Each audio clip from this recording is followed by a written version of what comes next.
नमस्कार विद्यार्थी मित्रांनो, मी सीमा तुमचे सरस्वती गुरुकुल चॅनलवरती स्वागत करत आहे। या नवीन अभ्यासक्रमातील मराठी विषयाचा आज आपण पाठ 6 राष्ट्रध्वज माझा अभिमान या पाठाचा आज आपण स्वाध्याय बघणार आहोत।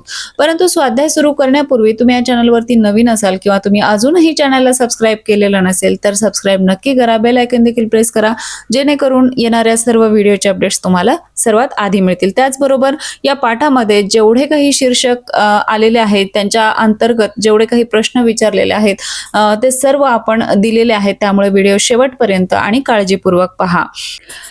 तर चला तर मग स्वाध्यायाला सुरुवात करूया। आम्हाला हे समजले या शीर्षकाखाली प्रश्न आहे। प्रश्न पहिला, कोण ते लिहा। त्यामध्ये अभिषेकच्या वक्तृत्व स्पर्धेचा विषय आहे राष्ट्रध्वज माझा अभिमान।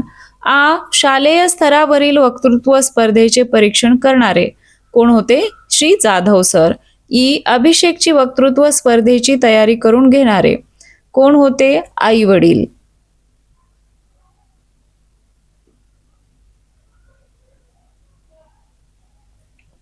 प्रश्न दुसरा, पाठातून तुम्हाला जाणवलेले अभिषेकचे गुण दिलेल्या चौकटीत लिहा।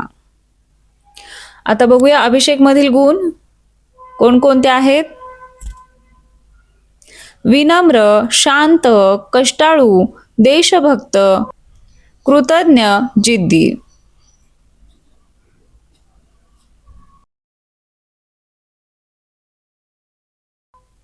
प्रश्न तिसरा, 2-3 वाक्यात उत्तरे लिहा।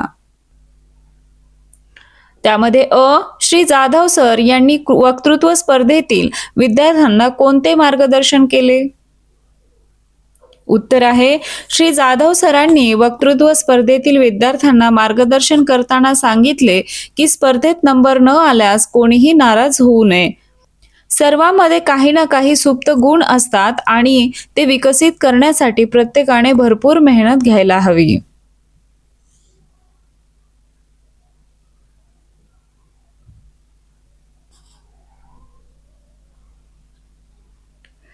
पुढचा प्रश्न आहे अभिषेकचे भाषण उत्तम होण्यासाठी वडिलांनी काय केले? उत्तर आहे, अभिषेकचे भाषण उत्तम होण्यासाठी वडिलांनी त्याच्या भाषणात राष्ट्रध्वज, राष्ट्रभक्ती, राष्ट्रीय सणांचे महत्त्व यावर अनेक महत्त्वाचे मुद्दे समाविष्ट केले। तसेच त्यांनी अभिषेकला देशासाठी प्राणाची आहुती देणाऱ्या देशभक्तांचा जाज्वल्य इतिहास सांगितला व त्याच्याकडून भाषणाची उत्तम तयारी करून घेतली।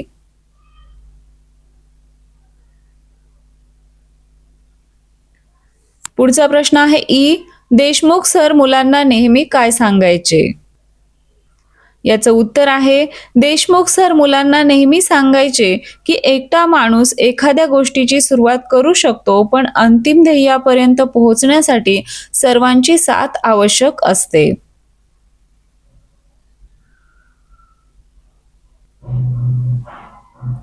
त्यानंतर विचार करा व सांगा या शीर्षकाखाली प्रश्न आहे। प्रश्न पहिला, अभिषेकचा तालुकास्तरीय वक्तृत्व स्पर्धेत प्रथम क्रमांक का आला असावा असे तुम्हाला वाटते? याचं उत्तर आहे, शालेय स्पर्धेत दुसरा क्रमांक आल्यावरही अभिषेक निराश झाला नाही। त्याने आई वडिलांचे उत्तम मार्गदर्शन घेतले आणि दररोज पहाटे लवकर उठून भाषणाचा सराव केला।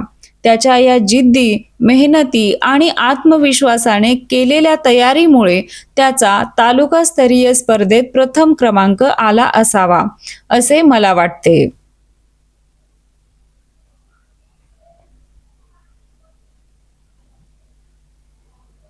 प्रश्न दुसरा, स्पर्धेमध्ये यश मिळवण्यासाठी कशा प्रकारे तयारी करणे आवश्यक असते असे तुम्हाला वाटते? उत्तर आहे, स्पर्धेत यश मिळवण्यासाठी योग्य व्यक्तीचे जसे शिक्षक, पालक यांचे मार्गदर्शन घेणे आणि भरपूर मेहनत करणे आवश्यक असते। जोपर्यंत ध्येय साध्य होत नाही तोपर्यंत सातत्याने सराव करणे, स्वतःवर आत्मविश्वास ठेवणे आणि अपयशाने खचून न जाता दुप्पट जोमाने प्रयत्न करणे गरजेचे असते असे मला वाटते।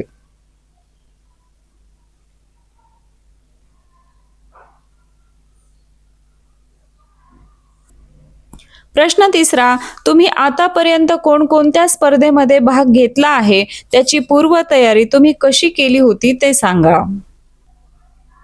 याचं उत्तर आहे, मी शाळेत निबंध आणि वक्तृत्व स्पर्धेत भाग घेतला होता. निबंध स्पर्धेसाठी मी अवांतर पुस्तके वाचून माहिती गोळा केली आणि शुद्ध लेखनावर भर दिला. आणि वक्तृत्व स्पर्धेसाठी मी शिक्षकांचे मार्गदर्शन घेऊन भाषण लिहून काढले आणि आरशासमोर मित्रांसमोर उभे राहून बोलण्याचा भरपूर सराव केला.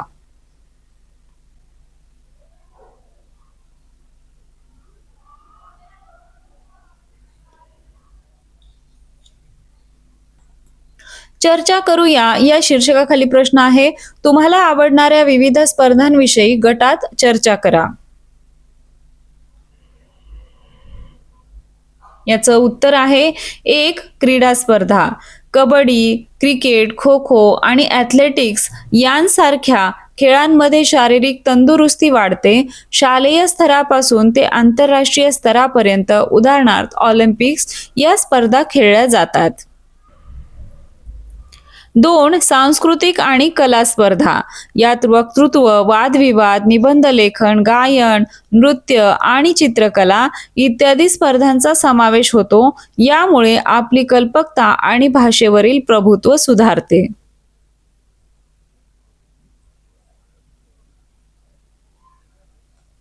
3. शैक्षणिक आणि विज्ञान स्पर्धा. विज्ञान प्रदर्शन, मॅरेथॉन क्विज आणि कोडिंग स्पर्धा यातून विद्यार्थ्याचे तार्किक विचार आणि बौद्धिक क्षमता विकसित होतात. 4. पारंपरिक स्पर्धा. विटीदांडू, लगोरी आणि बुद्धिबळ यांसारख्या खेळांच्या स्पर्धा ज्या आपली संस्कृती टिकवून ठेवतात.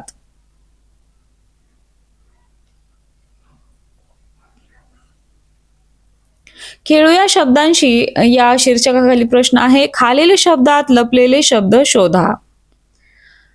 1. कडकडाट. यामध्ये कोणकोणते शब्द लपलेले आहेत?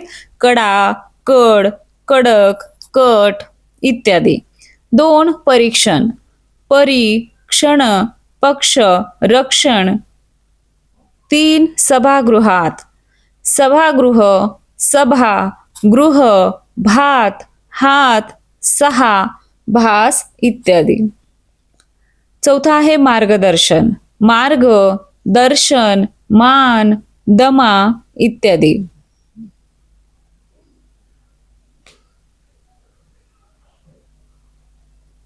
लिहिते होऊया या शीर्षकाखाली प्रश्न आहे, राष्ट्रध्वजाविषयी अभिमान दर्शवणारी घोषवाक्य तयार करा व लिहा.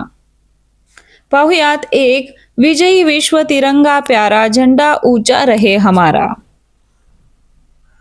दुसरा आहे, तिरंगा आमुची शान, तिरंगा आमचा अभिमान. तिसरा आहे, केशरी पांढरा हिरवा रंग, देशाच्या प्रेमात सदैव दंग. चौथा आहे, 3 रंगाचा हा ध्वज महान, याला शतशत प्रणाम. 5. तिरंग्याची शान कायम राखू, भारतभूमीचा गौरव वाढवू.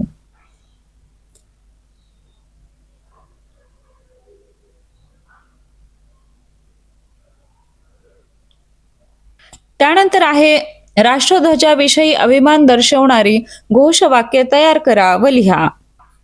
1. आभाळाला भेदणारा आमचा तिरंगा आहे जगा वेगळा. 2. विजयी विश्व तिरंगा प्यारा, झंडा ऊंचा रहे हमारा. 3 रंग देशाची शान, 3 रंग आहे भारताचा मान. 4 आहे, भारत आमचा प्राण, तिरंगा त्याची शान. 5 आहे, घरोघरी तिरंगा फडकवूया, देशाची एकता जपून दाखवूया.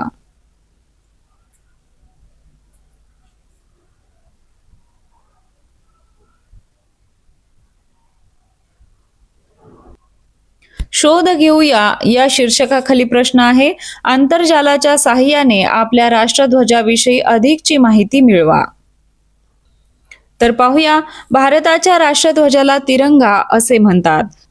यात 3 समान आकाराचे आडवे पट्टे आहेत. वरचा पट्टा केशरी रंगाचा म्हणजेच शौर्याचे प्रतीक, मधला पांढरा म्हणजेच शांतीचे प्रतीक आणि खालचा हिरवा म्हणजे समृद्धीचे प्रतीक. पांढऱ्या पट्ट्याच्या मध्यभागी 24 आऱ्या असलेले गडद निळ्या रंगाचे अशोक चक्र आहे. भारताचा राष्ट्रध्वज 22 जुलै 1947 रोजी स्वीकारण्यात आला. ध्वजाची लांबी आणि रुंदी यांचे गुणोत्तर 3:2 आहे.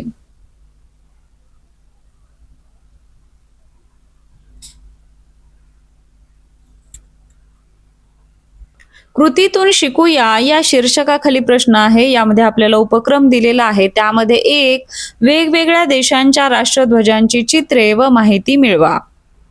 तर पहिला आहे भारत. ध्वजाचे नाव आहे तिरंगा.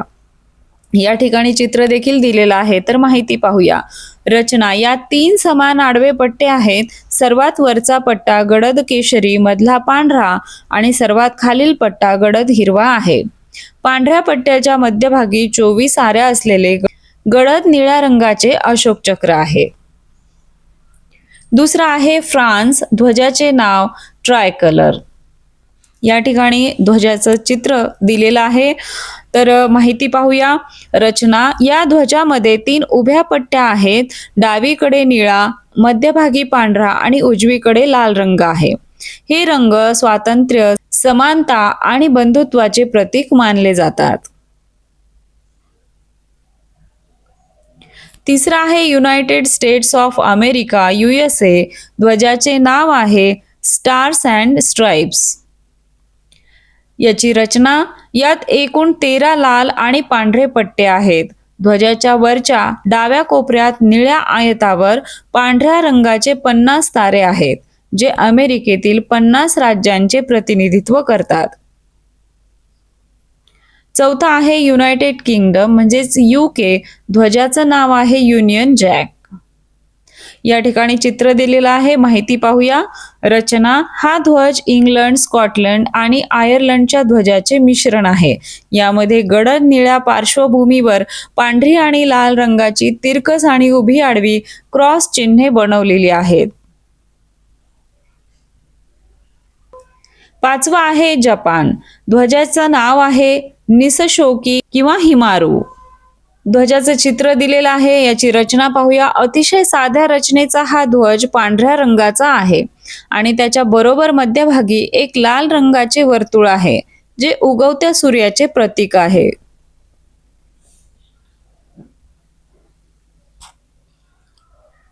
दुसरा प्रश्न पाहूया. राष्ट्रीय सण किंवा राष्ट्रभक्ती यावर आधारित विविध घोषवाक्य तयार करा व वहीत लिहा. घोषवाक्य पाहूया. 1. वीरांच्या बलिदानाचे स्मरण करूया. राष्ट्रभक्तीचा अखंड दीप पेटवूया. दुसरा आहे माझा देश माझा अभिमान, तिरंग्यासाठी प्राणही हा हाजीर जान.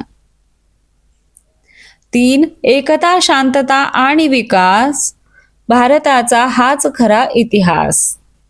चौथा आहे स्वातंत्र्य मिळाले बलिदानाने, रक्षण करूया संविधानाने. तर अशा प्रकारे आपल्याला ही प्रश्नांची उत्तरे सांगता येतील.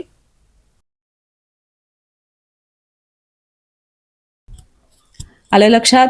आशा आहे तुम्हाला सर्व प्रश्नांची उत्तरे समजले असतील. आपल्या चॅनलवरती विविध विषयांच्या स्वाध्यायाच्या व्हिडिओ सोबतच विविध प्रकारचे भाषणे, पत्रलेखन, निबंध लेखन, आर्ट अँड क्राफ्ट या सर्वांचे व्हिडिओ चॅनलवरती अवेलेबल आहेत. त्याचबरोबर प्रत्येक व्हिडिओच्या डिस्क्रिप्शन बॉक्समध्ये त्या विषयाच्या प्लेलिस्टची लिंक दिलेली आहे, ज्यावरती पहिल्या पाठापासून ते शेवटच्या पाठापर्यंतचे सर्व व्हिडिओ तुम्हाला एकाच ठिकाणी मिळून जातील.